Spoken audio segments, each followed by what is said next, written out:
My Naija people, this one na PG News Network and I mean man about her na in the yarn so.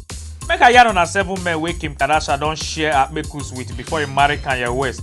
Kim Kardashian will be say marry the Chicago-born rapper wey be Kanye West. But before she marry him, she don knack some other men who also even don marry before she marry Kanye West. Number 1 for my list na Damian Thomas. Kim Kardashian and Damian Thomas marry when she dey 19 years old for inside 2002, but they later break up after 3.5 years wey they marry.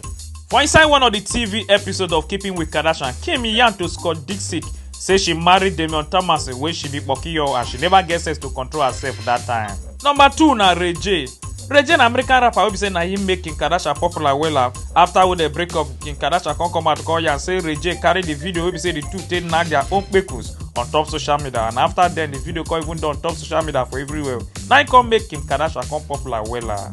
Number 3 na Nick Lachey. Nick Lachey na person wey dey work on top television and people know am well. Him later come yarn say Kim Kardashian use am take dey popular.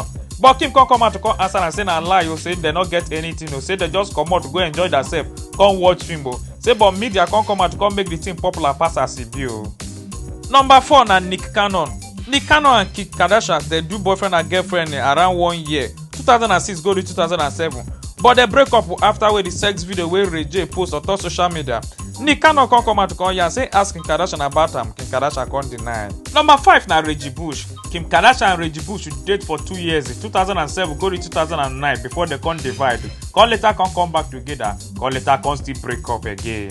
Number 6 na Mike Austin.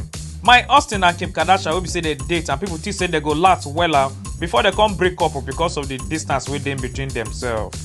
Number 7 na Chris Humphries. Kim Kardashian and Chris Humphries marriage na one of the shortest Hollywood marriage wey not last at all. And people can't say maybe na fake marriage because the marriage only lasts for 72 days. Number 8 na Kanye West. Kim Kardashian and Kanye West start to do boyfriend and girlfriend for inside 2012. They come later come marry 2 years later for inside 2014. And they still marry each other till today.